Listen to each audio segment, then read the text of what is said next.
Dr. Folchen, good morning. Thank you very much for your time. Very interesting piece of research you've been doing here. Just tell us, you spoke to consumers directly, just as an overriding question. What did you get from consumers? I mean, do they believe every label that says it's green, that the product is green? Thanks, Dan, and good morning.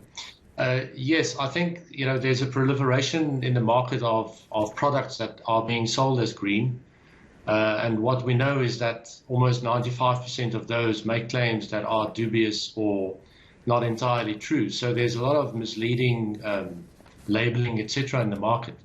And what we were really interested to know was to know whether consumers pick up on this.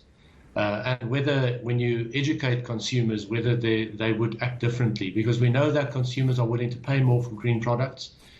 We know that some companies get away with it when they lie about their labeling or their content or make misleading claims. But what would consumers do when they are aware of that there's an attempt to mislead them? And what we found was really interesting, a greenwash penalty, if we can call it that, of up to 10%, where consumers say, well, I still believe that the product may be good, but I don't believe in the ethics, and they penalize the company by paying, well, up to 10% less than what they would have if the product wasn't labeled as green in the first place.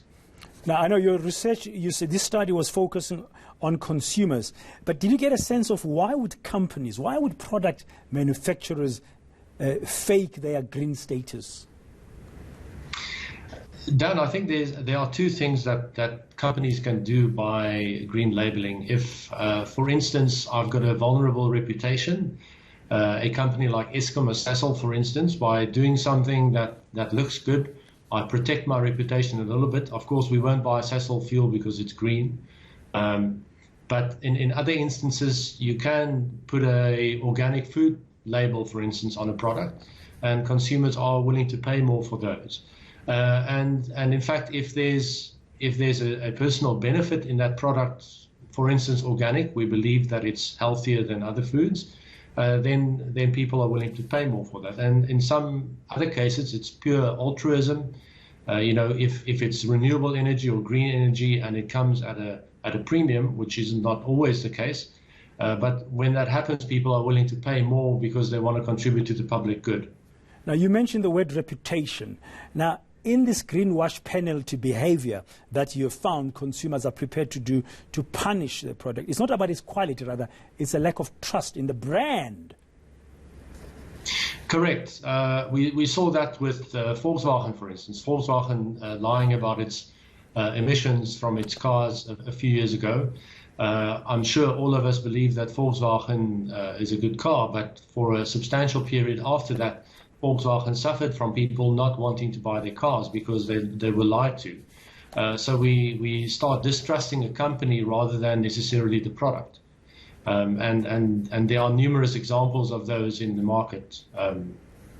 Now, how should companies really communicate their true green status? What should they be doing to make sure that if they say they are an organic product, an environmentally friendly product, or they want to look good from a reputational perspective of a brand, what should they be doing?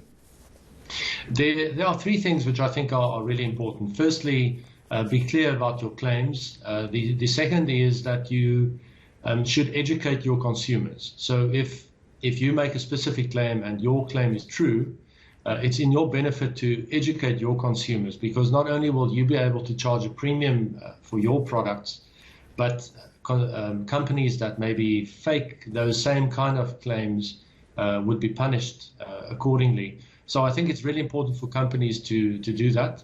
And I think just not all products can charge a premium, but it's just being transparent about what you are claiming. And then the third thing is that you should make very clear that, one of the examples that we found is, for instance, organic cigarettes. It may be organic, but on the other side, it's still not healthy for you. So be very sure that there aren't any skeletons in the cupboard elsewhere that consumers can latch onto, or consumer groups for that matter. Thank you very much, Dr. Jaco Folchen from Stellenbosch's Business School, and he's a strategy and sustainability lecturer.